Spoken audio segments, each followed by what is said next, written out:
Welcome to today's video. As you can see, my bedroom is clear. There's like a few clothes in the closet.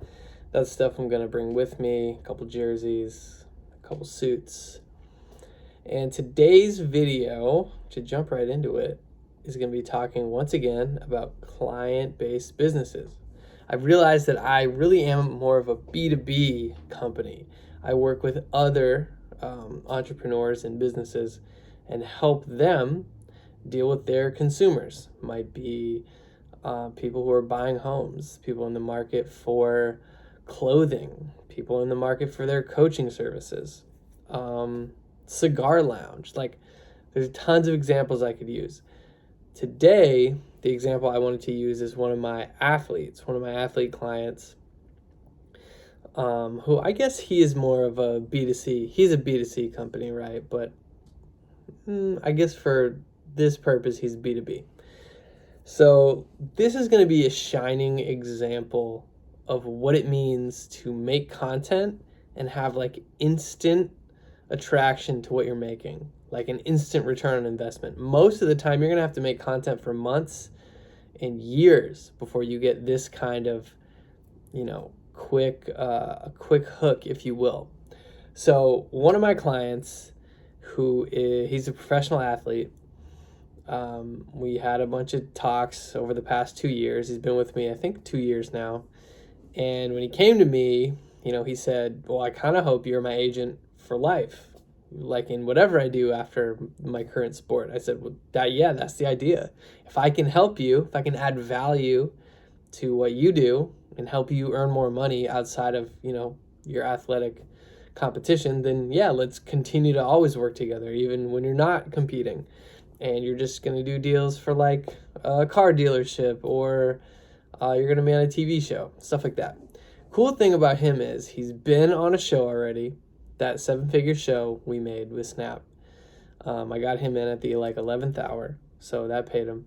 He's got 2 sponsorships, big sponsorship deals since being with me. And one of these sponsorship deals came because he decided that it would be a good idea to do a podcast. And Max and I both pushed this. We said, look, if you're going to work with us, you got to have a consistent show, something that's recurring. Now, the interesting part about this is this has not been consistent. I think he's recorded 3 or 4 total podcasts. And we got one contract for nearly 6 figures, like almost 6-figure contract, because he did one podcast. And this sponsor listened and watched his one podcast on his YouTube channel. I think it's like 1 or 2 videos he's got up there. And they offered him a deal. And it wasn't based on the fact that he was really, really good in his area of competition, in his sport. Now, he is good. He is ranked high. But that wasn't their reasoning. Their reasoning was, we see the content of your character, we can hear the type of things you want to talk about, and it came through in this first episode, his first ever episode. He was totally winging it. It was his pilot. He was trying it out. It was about an hour long. And then I said to him, look, this proves that it works. Imagine if you had kept doing this just once a week for the year. That's 52 episodes, 52 weeks. If it was 2 years, that's 104 episodes. But he's only done like 3 or 4. Doesn't matter, because we developed a great relationship with this company, his sponsor, and we actually got even more money this year through our negotiation and the fact that he's done well in his area of athleticism, competition, and he continues to show on his social media the content of his character, that he is that person. And I hate that I have to talk so generally, but I just don't want to give away all the sauce. I don't want to tell you who it is. I'm sure if you follow me, you kind of can figure it out who it is. And the point of it all is, like, if you make one podcast and a company is willing to pay you nearly 6 figures, that proves the theory, the content theory, that you have to be making content for your business brand to be worth anything to anyone. If you can't provide value, if you can't talk about the thing that you're good at, then how could you do it in a pitch meeting? And so I just see each podcast, each one of these daily videos is my chance to provide like 10 minutes of insight into who I am and what I do. And the fact that I was able to help my client shoot, edit, and produce this one podcast. And remember, the strategy is why he got more money. It wasn't in the thing in and of itself. Just that episode was not supposed to get him paid or anything. And indirectly it did. It was supposed to be that there was multiple, over the course of a year, shows and episodes. And if he could show that consistency, then a brand would say, wow, you're consistent. We love your message. We want to work with you. And so he just lucked out because in his market, it's not oversaturated and people in his sport just don't make content. So he already won. He was winning because he made one episode. And I think a lot of you out there in your field, people just aren't making content. Like, how many pharmaceutical podcasts are out there? Probably not a lot. I bet there's a lot more now that we have this this whole pandemic thing going on, right? I bet there's a lot more people talking about health and wellness and medicine and all this stuff. Imagine if you had started your podcast 3 or 4 years ago, because that's what you did, because it is what you were doing. And now, present day, people said, wow, I should have really bought into Dave's medical health and wellness podcast because it would help me prevent all of these diseases and viruses and things and help me fight those that I couldn't prevent. So just as an example, right? So the more content you're going to put out there, the better your chances are to make money. It's just, it's like the quote saying, like, when you're at your happiest, when you're being your best self, the best version of yourself, like however you do that, you're living in your essence, right? And for me, it's if I'm editing videos, if I'm shooting these vlogs, if I'm, selling baseball cards, wheeling and dealing, having a bunch of hobbies, that's when I'm at my best. That's when I am like totally in my own personality. When I'm in that zone and I'm super happy, I don't even have to call people, text people. I just attract everyone.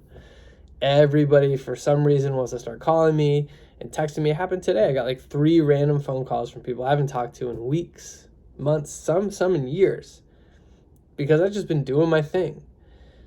So if you can make that into a structure, if you can organize it, do a weekly podcast, I'm doing a daily vlog. This whole challenge is just to do a video every day. It's not super polished. I could make this video a lot sleeker, a lot more polished. It could be a lot better. It could sound better. Obviously, I'm just using my phone because I packed up pretty much all my gear. But you get the point, right? I could add more production, but it's not going to make the story better. The story's got to be good. I got to give you some value. Otherwise, you're going to turn this off. Or maybe you already have. And if you haven't, I'm going to keep going because there's a little more value to add in here. If that athlete I just told you about, if he decides to get back into it and start making a show every single week, he will have so much leverage that the league he's in won't be able to pay him enough money to outshine, to outpay the sponsors he's going to get. And inevitably, we are going to get big sponsors outside of his sport. And then we're going to say, well, you're not paying my guy a lot of money, so maybe we're going to take our talents over here, and he can still do the same thing, generally what he's doing, but we're not reliant on this and that TV and content distribution contract. We're not reliant on one single source, right? When you have one platform as an athlete, it's tough. Because, think of like college athletes. They can't go play in the highest competition outside of playing against another school.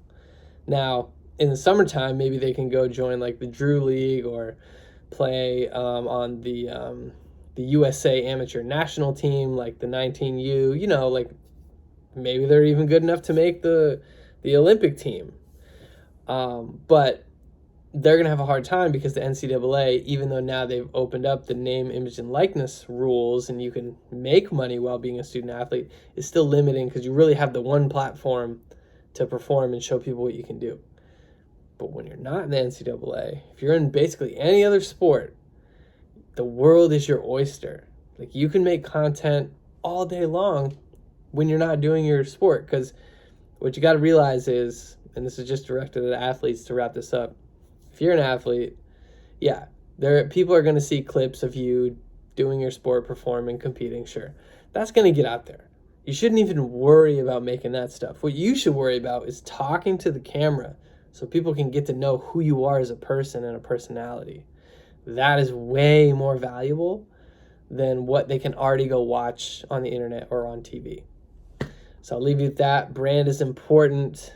You should cash in while you can. You're only young once. You're only competing once. And if you build it now, then later in life when you're older and you can't compete anymore, you still got something that pays you. Please like, subscribe, comment, share this with a friend. Let me know if you got something out of it. And until tomorrow, I'm Dave. Peace.